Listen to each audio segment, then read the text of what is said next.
أعوذ بالله من الشيطان الرجيم. وكم من ملك في السماوات لا تغني شفاعتهم شيئا إلا من بعد أن يأذن الله لمن يشاء ويرضى. إن الذين لا يؤمنون بالآخرة ليسمون الملائكة تسمية الأنثى وما لهم به من علم إن يتبعون إلا الظن وإن الظن لا يغني من الحق شيئا فأعرض عمن تولى عن ذكرنا ولم يرد إلا الحياة الدنيا ذلك مبلغهم من العلم إن ربك هو أعلم بمن ضل عن سبيله وهو أعلم بمن اهتدى. ولله ما في السماوات وما في الأرض ليجزي الذين أساءوا بما عملوا ويجزي الذين أحسنوا بالحسنى الذين يجتنبون كبائر الإثم والفواحش إلا اللمم إن ربك واسع المغفرة هو أعلم بكم إذ أنشأكم من الأرض وإذ أنتم أجنة في بطون أمهاتكم فلا تزكوا أنفسكم هو أعلم بمن اتقى.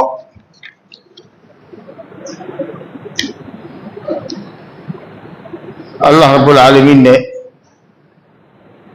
سورہ نجم میں جیسا کہ ہم کل پڑھ چکے ہیں کہ مشرکین کے بڑے بتوں لات عزا اور منات کی بے بسی ظاہر کی تھی اور یہ کہا تھا کہ یہ سب وہ نام ہے جو تم نے اور تمہارے آباء و اجداد نے بغیر کسی دلیل کے رکھ لیے ہیں. جیسے کہ آج کل قبر پرست لوگ بہت سی قبروں کو، بہت سے قبر کے مکینوں کو دستگیر، حاجت روا، غوث اعظم، مشکل کشا اور نہ جانے کن کن لقبوں سے ملقب کرتے ہیں، حالانکہ یہ سب صفات اللہ سبحانہ و تعالی کی اور کوئی اس کا شریک نہیں. صرف وہم ہے، گمان باطل ہے. اولیاء کرام ہیں اس لیے یہ ہمارے سفارشی ہے. سارا معاملہ سفارش کا ہے. بلکہ اس سے بھی بڑھ کر کے جو غالی قبر پرست ہیں وہ تو اولیاء کرام کو ہی مشکل کشا حاجت روا مانتے ہیں اور انہی سے مانگتے ہیں، جبکہ پرانے مشرکین اولیاء کرام کو اپنی قوم کے صلحاء کو واسطہ بناتے تھے. کہتے تھے ما نعبدہم الا لیقربونا الی اللہ زلفا، ہم اپنے ان بزرگوں کی اس لیے پرستش کرتے ہیں، اس لیے عبادت کرتے ہیں کہ چڑھاوے چڑھاتے ہیں یا ان کی قبروں کا طواف کرتے ہیں کہ یہ اللہ رب العالمین کے پاس ہمارے سفارشی ہوں. سفارشی بنانے کے لیے کرتے تھے کہ ہم سے خوش ہو کے ہماری سفارش کریں. وہ کبھی ان سے مانگتے نہیں تھے، جانتے تھے کہ یہ دینے والے نہیں ہے، دینے والا تو صرف اللہ ہے. لیکن یہاں تو کئی گنا شرک امت کے مشرکین کا، قبر پرستوں کا بڑھ گیا ہے کہ وہ ڈائریکٹ بزرگان دین سے ہی مانگتے ہیں کہ اللہ تعالیٰ نے اپنے حدود اور اختیارات اور اپنی صلاحیتوں کو بزرگوں میں تقسیم کر دیا ہے، نعوذ باللہ. تو مشرکین مکہ بھی سمجھتے تھے کہ یہ لات، عزا، منات، ہبل یہ سب ہمارے سفارشی ہیں. اور ایک جگہ قرآن نے کہا کہ وہ کہتے تھے ہؤلاء شفعاؤنا عند اللہ، یہ ہمارے سفارشی ہیں، یہ ہمارے سفارشی بنیں گے اللہ کے پاس. تو اللہ سے یہ ہم کو قریب کرنے والے ہیں اور اللہ کے پاس یہ ہمارے سفارشی ہیں. یہ ان کا عقیدہ تھا جو مکہ کے مشرکین تھے، جو غیر اللہ پرستی کرتے تھے. اب کے جو مشرکین ہیں اس امت کے، ان کا کیا نظریہ ہے، وہ کس حد تک سنگین ہے اور اولیاء کرام سے کس قدر وہ مانگتے ہیں اور انہی کو مشکل کشا حاجت روا مانتے ہیں، انہی کو غوث الاعظم مانتے ہیں، فریاد رس مانتے ہیں. تو آپ سمجھ سکتے ہیں کہ اس زمانے کے مشرکین کا شرک مکہ کے مشرکین سے بدرجہ بڑھا ہوا ہے، والعیاذ باللہ. اللہ سبحانہ تعالیٰ نے فرمایا فَلِلَّهِ الْآخِرَةُ وَالْأُولَى، اللہ ہی کے لیے آخرت ہے اور اللہ ہی کے لیے اولا یعنی دنیا ہے، یعنی دنیا اور آخرت کا مالک اللہ۔ اس کے ملک میں کوئی بھی چیز بغیر اس کے حکم کے، بغیر اس کی اجازت کے ہو نہیں سکتی۔ وہ اگر چاہے کہ آج دھوپ نہ ہو تو کوئی دھوپ نکال نہیں سکتا، وہ چاہے کہ آج بارش ہوگی تو کوئی بارش روک نہیں سکتا، وہ کسی کو نوازنا چاہے تو کوئی روک نہیں سکتا، اور جس کو وہ نہ دے اس کو کوئی دے نہیں سکتا۔ موٹی موٹی باتیں ہیں، بنیادی عقیدہ ہے۔ اب تو چونکہ مشرکین اپنے معبودوں کو سفارشی بناتے تھے اور ان کو اللہ سے قریب کرنے والا سمجھتے تھے، تو اللہ رب العالمین نے سفارشوں کی یا شفاعتوں کی پول کھولی ہے کہ کیا کوئی سفارشی اللہ کے ہاں ہو سکتا ہے، اور ہو سکتا ہے تو کس شرط پر ہو سکتا ہے۔ لہذا یہ جو تم نے تمنا کر رکھا ہے، اور سب سے بڑی تمنا تمہارے بتوں سے اور تمہارے صالحین سے تم کو یہ لگی ہوئی ہے کہ یہ اللہ سے ہم کو بخشوا دیں گے، اللہ سے ہم کو عطا کروا دیں گے، اولاد اور ساری حاجتیں ہماری پوری کروا دیں گے اور ہماری مصیبتیں دور کروا دیں گے، یہ جو تم نے تمنا کر رکھا ہے یہ تمہاری تمنا بڑھ آنے والی نہیں ہے۔ سفارش دو شرطوں کے ساتھ ہوگی، اور اس کے لیے رب العالمین نے ایک بڑی مثال دی ہے، اور وہ مثال ہے فرشتوں کی۔ آپ سمجھ سکتے ہیں کہ فرشتوں کا کتنا اونچا مقام ہے رب العالمین کے پاس۔ بل عباد مکرمون، اللہ نے کہا کہ فرشتے معزز بندے ہیں۔ اللہ کہتا ہے کہ یہ ہمارے معزز بندے ہیں، قابل تکریم بندے ہیں، یہ صرف حکموں کو بجا لانا جانتے ہیں، نافرمانی تو ہے ہی نہیں ان کے اندر، ان کے خمیر میں نافرمانی نہیں، یہ صرف اطاعت کرتے ہیں، حکم بجا لانے کے لیے پیدا ہوئے ہیں، یہ صرف انتظار میں ہوتے ہیں کہ اللہ کا کیا حکم ہو اور اس کو بجا لائے۔ لا یسبقونہ بالقول، اللہ کے آگے نہیں بولتے، وہم بامرہ یعملون، اللہ کے حکم پر عمل کرنا ہی صرف ان کا کام۔ ظاہر ہے کہ کتنا اونچا مقام ہے، کتنی اونچا مرتبہ ہے اللہ کے نزدیک۔ اچھا، فرشتے کہاں رہتے ہیں؟ ان کا مسکن کہاں ہے؟ آسمان میں۔ فرشتے آسمان میں ہوتے ہیں، زمین پر بغیر اللہ کی اجازت کے نہیں اترتے، اللہ کی اجازت ہوتی ہے تو اترتے ہیں۔ اور ظاہر ہے کہ جو آسمان میں رہتا ہو وہ کتنا محترم مقام میں رہتا ہے دنیا والوں کے مقابلے میں، تو یقیناً تم بھی اے مشرکو یہ تو سمجھتے ہی ہوگے کہ فرشتے اینجلز یہ تمہارے ان معبودوں سے بہت اونچے ہیں، مقام و مرتبے کے اعتبار سے بھی اور اپنے مساکن کے اعتبار سے بھی، اپنی سکونت کے اعتبار سے بھی، کہ ان کی سکونت آسمان میں۔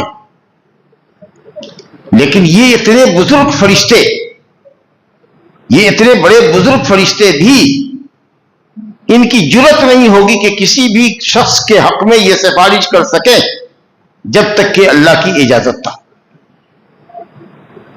تو جب ایسے بزرگ فرشتوں کا یہ حال ہوگا کہ یہ بغیر اللہ کی اجازت کے زبان نہیں ہلائیں گے، کسی کے حق میں سفارش نہیں کریں گے بخشش کی، تو تم لات عزا منات حبل سے یہ امید رکھتے ہو کہ یہ تمہارے لیے سفارش کریں گے، یا تم اپنے اولیاء کرام کے تعلق سے یہ عقیدہ رکھتے ہو، یہ تو بہت خام خیالی ہے تمہاری، وہم باطل ہے تمہارا۔ قیامت کے دن انبیاء کرام بھی کچھ نہیں بولیں گے، سب نفسی نفسی میں ہوں گے۔ اور حدیث شفاعت میں آیا ہے کہ نبی کریم صلی اللہ علیہ وسلم کے پاس آئیں گے تو نبی کریم صلی اللہ علیہ وسلم بھی سر کو سجدے میں ڈالیں گے، روئیں گے، گڑ گڑائیں گے، اور بڑے پاکیزہ کلمات اور اچھے اچھے ناموں سے اللہ تعالیٰ کو پکاریں گے، وہ نام جو اللہ تعالیٰ بڑا وقت ان کو سکھائے گا۔ تب اللہ تعالیٰ کہے گا ارفع راسک، سر اٹھاؤ، مانگو کیا مانگتے ہو، سفارش کرو، بولو کیا بولتے ہو۔ جب اجازت ہوگی رسول اللہ صلی اللہ علیہ وسلم کو، تب اللہ کے نبی سفارش کریں گے کہ اللہ تو بندوں کے درمیان فیصلہ فرما۔ میدان محشر میں یہ جمع ہے، نفسی نفسی کا عالم ہے، تو آپ فیصلہ کر تاکہ جنتی جنت میں جائے، جہنمی جہنم میں جائے۔ سوچیے، تو اشرف الخلق محمد صلی اللہ علیہ وسلم بھی بغیر اللہ کی اجازت کے زبان نہیں ہلائیں گے، لب کشائی نہیں کریں گے۔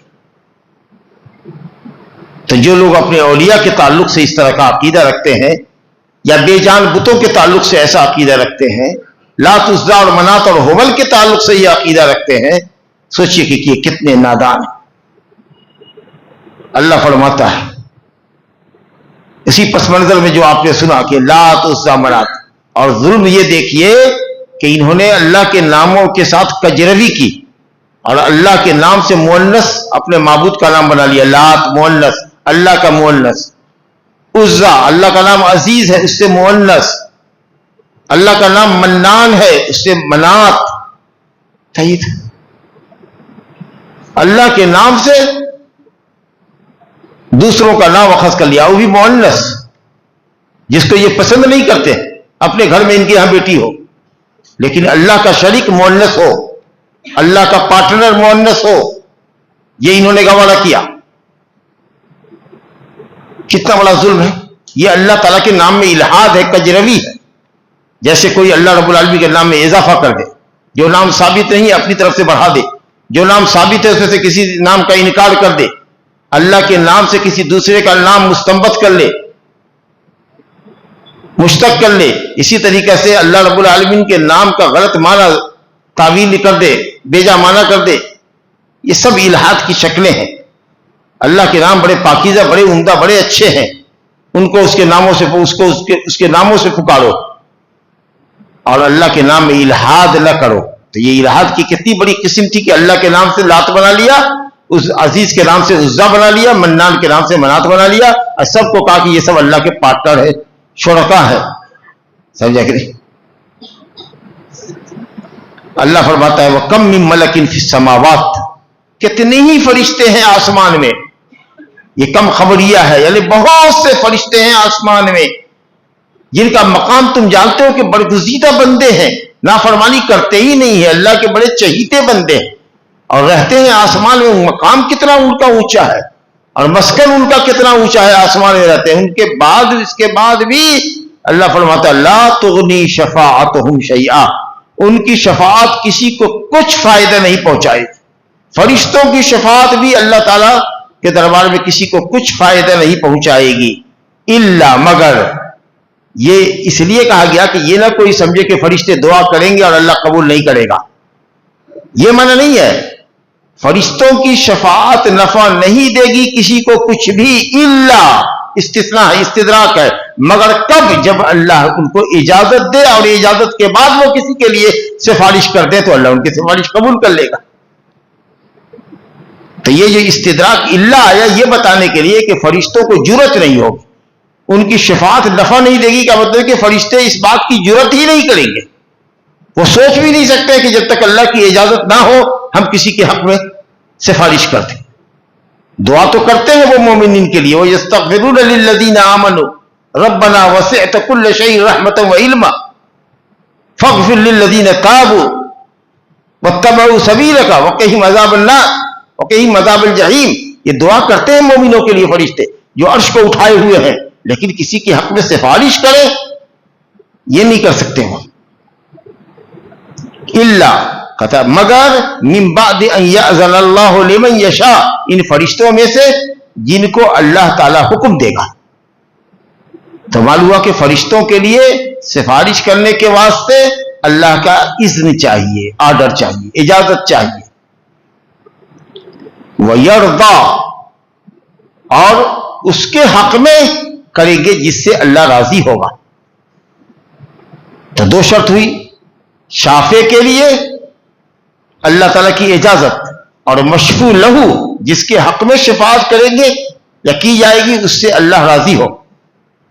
اور اللہ تعالیٰ مشرک سے راضی نہیں ہوتا ہے، مومن سے راضی ہوتا ہے۔ تو معلوم ہوا کہ مومن ہے، موحد ہے، لیکن گنہگار ہے، تو اس کے حق میں اللہ رب العالمین سفارش قبول کرے گا۔ کس کی؟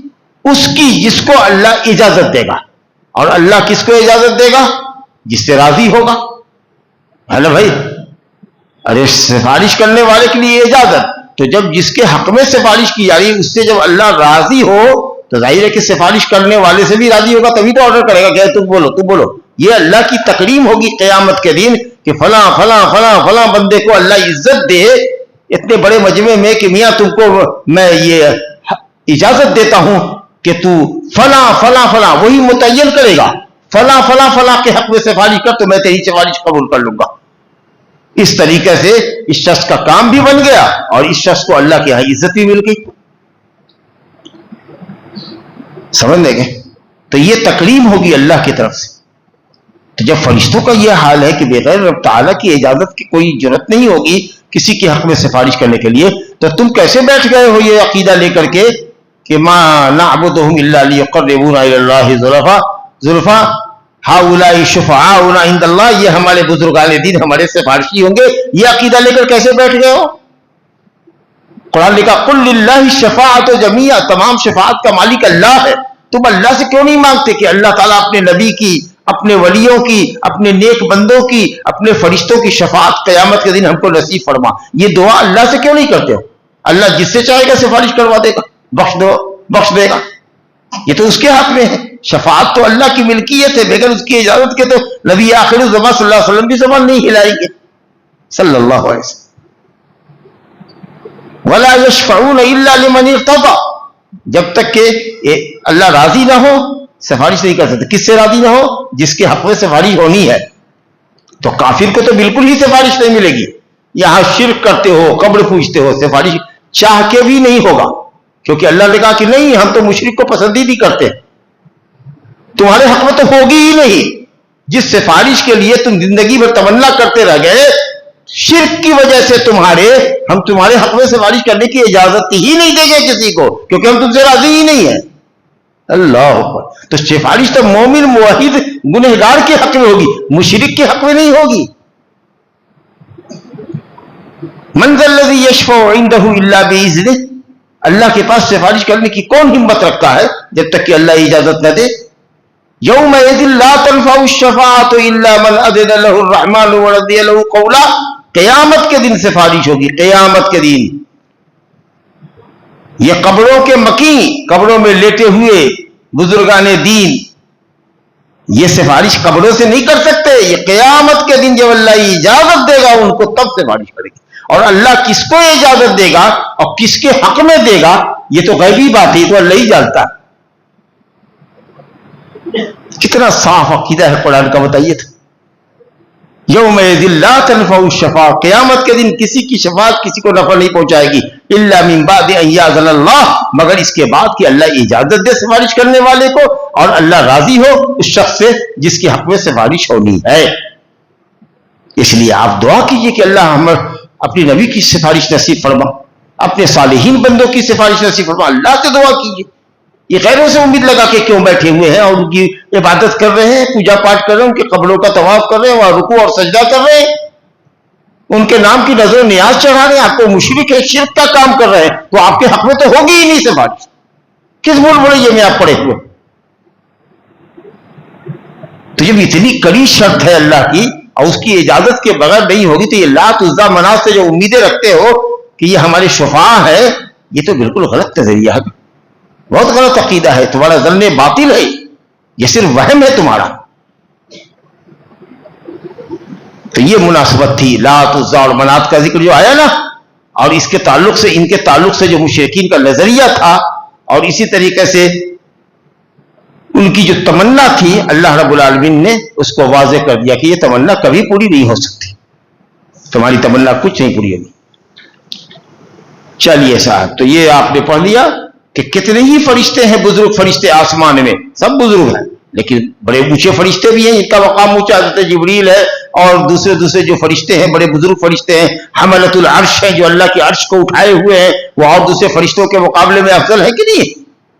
ان لوگوں کی بھی ہمت اور جرت نہیں ہوگی کہ وہ زبان ہلائے۔ قیامت کے دن ایسا ماحول ہوگا، ایسا منظر ہوگا، ایسی ہولناکی ہوگی کہ حضرت آدم کے پاس لوگ جائیں گے، حضرت نوح کے پاس آئیں گے، حضرت ابراہیم خلیل اللہ کے پاس آئیں گے، حضرت موسیٰ کلیم اللہ کے پاس آئیں گے، حضرت عیسیٰ روح اللہ کے پاس آئیں گے، سب کہیں گے نہیں جاؤ محمد رسول اللہ کے پاس۔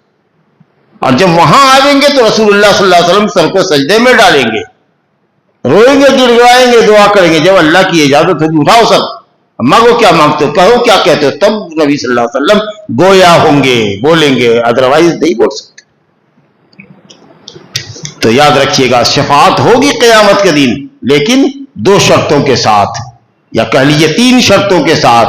ایک تو سفارش کرنے والے کے لیے اللہ کی رضا، اللہ کی اجازت، دوسرے جس کے حق میں سفارش کی جائے گی اس کے لیے اس سے اللہ کی رضامندی، اور تیسرے یہ ہے کہ سفارش کرنے والے سے بھی اللہ کی رضامندی، کیونکہ جب اللہ راضی نہیں ہوگا تو اس کو اجازت کیسے دے گا۔ چلیے اس کے بعد فرمایا ان الذین لا یؤمنون بالآخرہ، یہ مشرکین جو فرشتوں کو مؤنث کا نام دیتے تھے،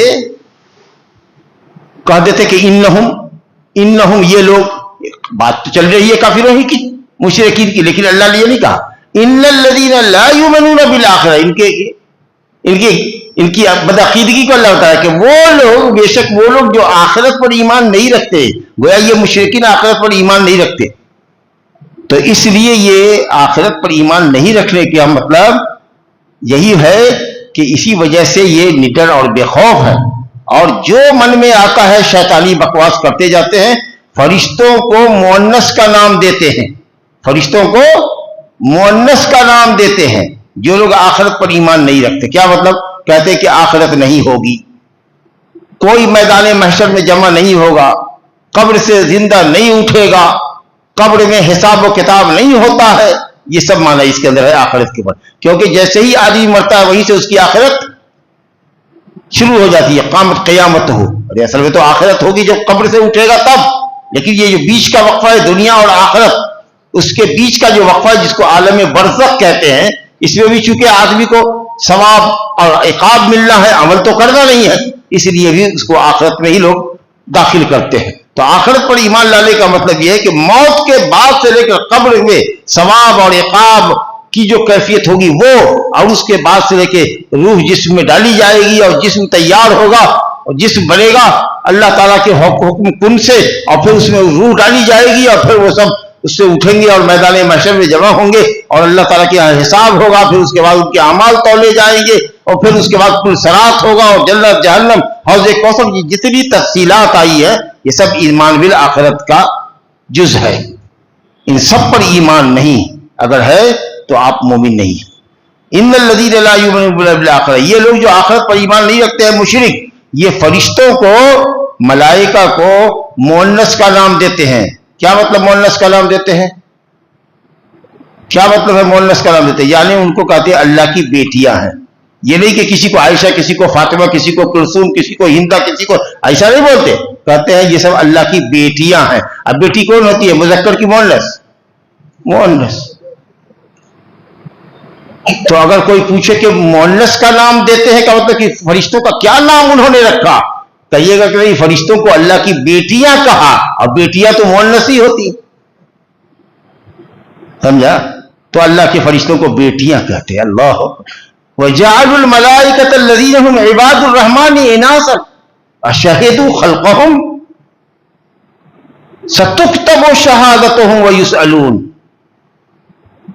اللہ کے برگزیدہ بندے فرشتوں کو ان ظالموں نے اللہ کی بیٹیاں کہا۔ کیا یہ پیدائش کے وقت میں، فرشتوں کی پیدائش کے وقت میں وہاں موجود تھے کہ اللہ نے ان کو بیٹیاں بنایا ہے، ان کو مؤنث بنایا ہے؟ فرشتے مؤنث ہے کہ مذکر ہے یہ کون جانے گیا؟ تم کون ہوتے ہو فیصلہ کرنے والے کہ مؤنث ہے کہ مذکر ہے؟ اللہ نے تو کہیں نہیں کہا کہ فرشتے مذکر ہے کہ مؤنث۔ تو کیا خلقت کے وقت میں جب اللہ نے فرشتوں کو پیدا کیا تھا تم موجود تھے؟ سچ ہوتا ہے، پاگل ہے نہ ہو، اور کہتے ہو کہ بیٹیاں ہیں۔ اشہدوا خلقہم، کیا یہ لوگ فرشتوں کی پیدائش کے وقت میں موجود تھے وہاں؟ ستکتب شہادتہم، تم جو بولتے ہو نا یہ سب ہم لکھ رہے ہیں، اور تم سے پوچھیں گے قیامت کے لیے کہ کس بنیاد پر، کس دلیل پر ہمارے فرشتوں کو تم نے ہماری بیٹیاں کہا تھا؟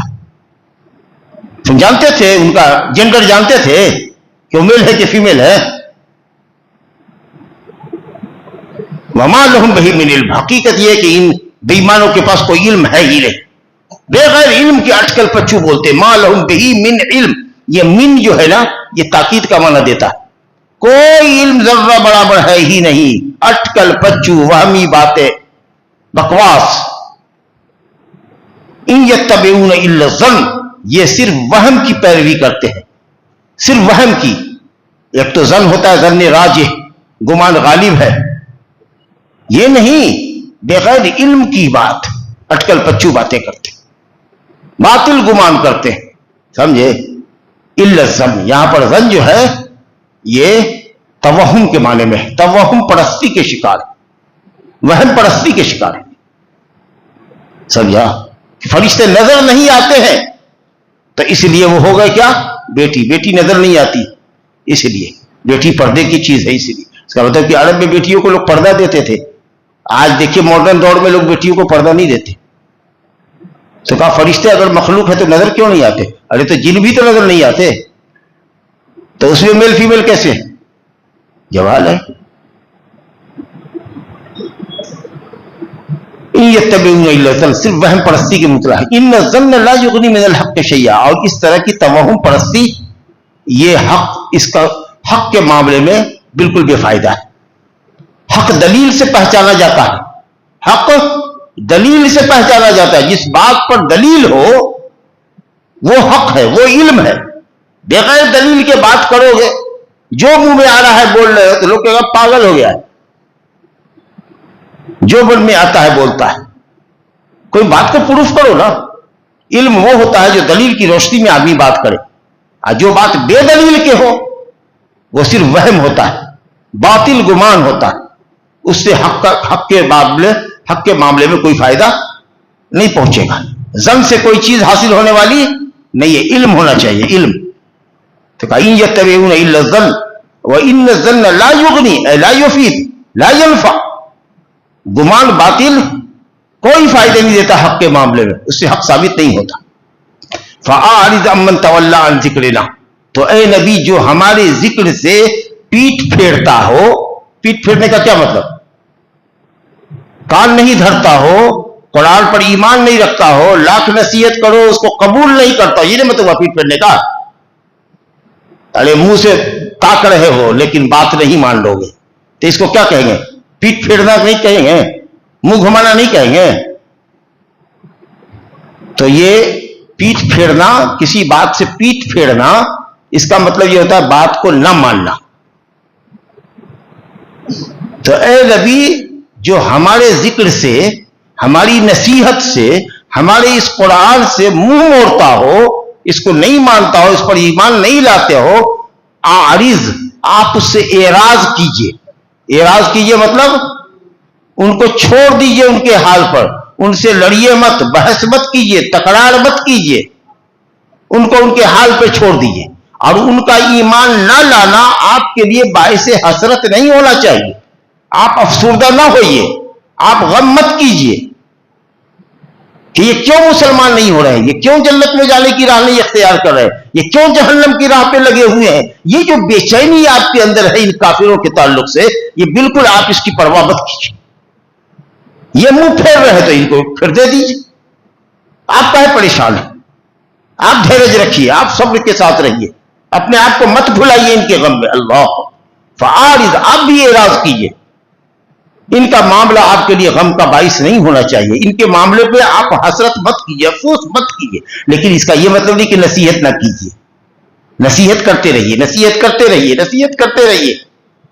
کچھ لوگوں کو نصیحت کا فائدہ دے گی، کچھ کو فائدہ نہیں دیتی ہے. لیکن کس کو فائدہ دیتی ہے؟ مومن کو. آگے اللہ کہہ رہا ہے یہ وہ لوگ ہیں جو ہماری نصیحتوں سے، ہماری آیتوں سے، ہمارے ذکر سے، قرآن سے پیٹ پھیرتے ہیں، یعنی ایمان نہیں لاتے، اور ان کا مقصد صرف دنیا کمانا ہے. وَلَمْ يُرِدْ إِلَّا الْحَيَاةَ الدُّنْيَا، جو مشرک آخرت پر ایمان ہی نہ رکھتا ہو، جس کو اللہ تعالیٰ کے نزدیک حساب کتاب کا یقین ہی نہ ہو، اس کی زندگی کا مقصد کیا ہوگا؟ دنیا کمانا، دنیا کمانا. تو ان کا مقصد صرف دنیا ہی کمانا ہے. ذَلِكَ مَبْلَغُهُم مِّنَ الْعِلْمِ، ان کے علم کی انتہا یہی ہے. یہ جتنا کچھ پڑھ لیں، جتنا بھی کچھ گیانی ہو جائیں، غیر مسلم ہیں، سائنٹسٹ ہیں، ڈاکٹر ہیں، فلاسفر ہیں، انجینئر ہیں، ان کا مقصد یہ ہے کہ سمیٹو، پیسہ سمیٹو، جتنا سمیٹو. اچھا مکان ہونا چاہیے، لگزریس مکان ہونا چاہیے، گاڑی ہونی چاہیے، جی اچھا لباس ہونا چاہیے، اور دولت کی ریل پیل ہونی چاہیے. یہی مقصد ہے ان کا. دنیا کے پیچھے دیوانے بنے ہوئے ہیں. حالانکہ جانیے دنیا ہر دنیا چاہنے والے کو نہیں ملتی. دیکھیے کتنے لوگ ہیں نماز روزے سے غافل ہیں, دین سے غافل ہیں, لیکن دنیا کے معاملے میں بھی دیکھیے گا تو بہت ہی بدحال ہے. اور ان کے مقابلے میں لاکھوں لاکھ آپ کو ملیں گے جو ماشاءاللہ موحد ہیں, دین پرست ہیں, جی توحید پر ہیں, عبادت اللہ تعالیٰ کی بجا لاتے ہیں, اور اللہ تعالیٰ نے ریل پیل کر دیا ہے دولت کی ان کے پاس. اور جو دنیا کا پرستار ہے, دنیا کا بندہ ہے, دنیا بھی نہیں مل رہی ہے, آخرت تو چھوٹی ہی دنیا بھی نہیں مل رہی ہے. من کان یرید الحیات الدنیا وزینتہا نوفی الیہم اعمالہم. یہ تو سورہ ہود میں اللہ نے کہا کہ صاحب دنیا کی زندگی ہم جس کو چاہتے ہیں اسی کو دیتے ہیں. عجلنا لہ فیہا ما نشاء لمن نرید. من کان یرید الحیات الدنیا, دیکھیے آیت نہیں پکڑا رہی ہے, کہا کہ جو دنیا کا طالب ہوتا ہے ہم دنیا اسی کو دیتے ہیں جس کو ہم چاہتے ہیں اور جتنا بھر چاہتے ہیں, پھر ہم اس کو ذلیل کر کے دھتکار کر کے جہنم میں ڈال دیتے ہیں. ومن اراد الآخرۃ وسعى لها سعيها وهو مؤمن فاولئك كان سعيهم مشكورا. اور جو آخرت کا چاہنے والا ہوتا ہے, ومن اراد الآخرہ وسعى لها سعيها, اور اپنی آخرت کو اچھی بنانے کی کوشش کرتا ہے, فاولئک کان سعیہم مشکورا, تو ایسے لوگوں کی کوشش قابل شکر ہوگی, قابل تعریف ہوگی, ہم اس کا بھرپور بدلہ ان کو عطا فرمائیں گے. من کان یرید العاجلۃ عجلنا لہ فیہا ما نشاء لمن نرید. جو دنیا چاہتا ہے ہم دنیا صرف اتنا ہی دیتے ہیں جتنا ہم چاہتے ہیں, اور جس کو چاہتے دیتے ہیں, ہر چاہنے والے کو نہیں دیتے, اور جتنا وہ چاہتا ہے اتنا بھی نہیں دیتے. جی سورہ بنی اسرائیل کی آیت ہے, آیت نمبر 18-19 یاد آ گئی آیت. تو کہا کہ ان لوگوں سے آپ بھی اعراض کیجئے لیکن نصیحت جاری رکھیے. ان ربک هو اعلم بمن ضل عن سبیلہ, آپ کا رب, اللہ اکبر اللہ اکبر, ان ربک, دیکھیے ان اللہ نہیں کہا, ان ربک, وہ جس نے آپ کی خوب اچھی تربیت کی ہے, جس کی عنایت آپ پر ہمیشہ رہتی ہے اے نبی. یہ رب کا لفظ بڑا پیارا لفظ ہے, اور اس کی بھی اضافت اللہ نے نبی کی طرف کیا. ان ربک, وہ ذات جو آپ کا رب ہے, وہ ذات جو آپ کا رب ہے, جس کی عنایات آپ پر بہت ہے, وہ خوب جانتا ہے اس شخص کو جو اس کے راستے سے بھٹکا ہوا ہے, اور اس کو بھی جانتا ہے جو ہدایت پر ہے. آپ کتنے ہدایت پر ہیں, آپ سے زیادہ آپ کو آپ کا رب جانتا ہے کہ نہیں, اور کون کتنا بھٹکا ہوا ہے اس سے زیادہ اللہ اس کو جانتا ہے. اب ہم کہیں کہ ہم بڑے متقی ہیں, پرہیزگار ہیں, یہ کیوں اپنا ڈینگ ہانکتے ہو, اپنی بڑائی بیان کرتے. اللہ تو جان رہا ہے کہ تم کتنے پانی میں ہو, کتنے متقی ہو, کتنے پرہیزگار ہو. یہ دیکھیے, تو اللہ تعالیٰ یہ کہہ کر کے بشارت دے رہا ہے ایمان والوں کو, نبی کو, کہ آپ کو, آپ کے ماننے والوں کو, ایمان والوں کو بھی اللہ جانتا ہے جو ہدایت پر ہے, اور ان کافر بے ایمانوں کو, راہ سے بھٹکے ہوئے کو بھی خوب جانتا ہے. یعنی ان کو اچھا بدلہ دے گا, ان کو برا بدلہ دے گا. آپ کاہے پریشان ہوتے ہیں؟ نبی صلی اللہ علیہ وسلم کا کیا پیار اور کیا شفقت تھی دنیا والوں کے ساتھ کہ کیسے لوگ ہدایت کی راہ پر آ جائیں. تو اللہ اپنے نبی کو تسلی دے رہا ہے کہ اگر یہ پیٹ پھیر رہے ہیں ہمارے ذکر سے تو آپ بھی ان کے پیچھے مت پڑیے, اپنے آپ کو مت بھلائیے, آپ دعوت کا کام کرتے رہیے, نصیحت کا کام کرتے رہیے. ہم خوب جانتے ہیں کہ ہدایت پہ کون ہے اور گمراہی پر کون ہے. ہدایت والوں کو ان کے مطابق دیں گے اور گنہگاروں کو ان کے مطابق دیں گے. دیکھیے آگے فرمایا وَلِلَّهِ مَا فِي السَّمَاوَاتِ وَمَا فِي الْأَرْضِ, اللہ ہی کے لیے وہ سب کچھ جو زمینوں میں ہے جو آسمانوں میں, یعنی سب کی ملکیت, آسمان و زمین کی ملکیت اللہ کی ہے. وہی مالک حقیقی ہے, کمال مطلق اسی کو ہے. سمجھا کہ نہیں؟ حاکم مطلق وہی ہے, مالک مطلق وہی ہے, ہر چیز پر اسی کی ملکیت ہے. تب جب زمین اللہ کی ہے تو یہاں جو بھی کچھ ہو رہا ہے اللہ کی مرضی سے ہو رہا ہے. سیلاب آ رہا ہے, طوفان آ رہا ہے, زلزلہ آ رہا ہے, اپنی اصلاح کرو. اللہ سے شکایت کیا, اللہ سے شکایت کیا, تو اللہ تعالیٰ کا حکم ہے. وہ ملک کا بادشاہ ہے, ملک کا چلانے والا, وہ جو چاہے گا فیصلہ کرے گا.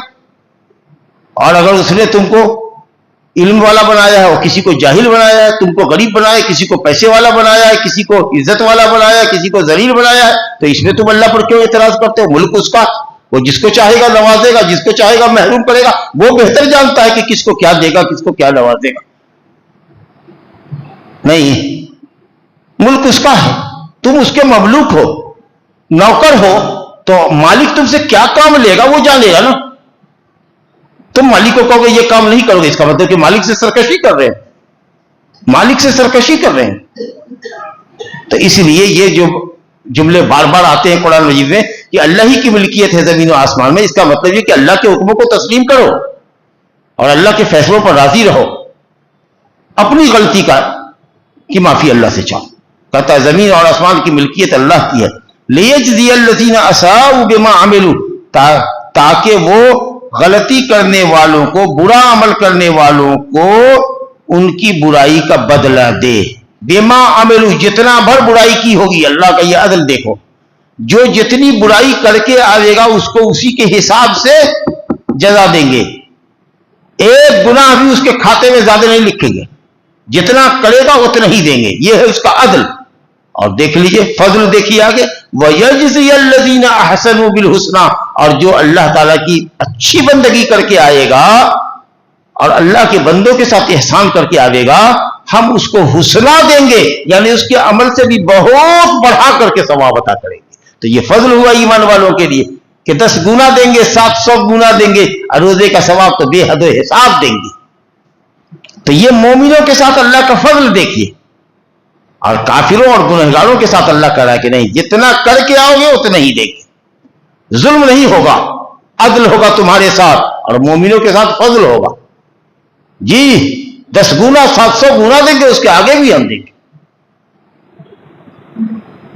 آگے فرمایا اچھا عمل کرنے والوں کو اللہ تعالیٰ حسنہ دے گا، جنت دے گا اور بڑھا کے دے گا۔ کیا صفت ہے ان کی؟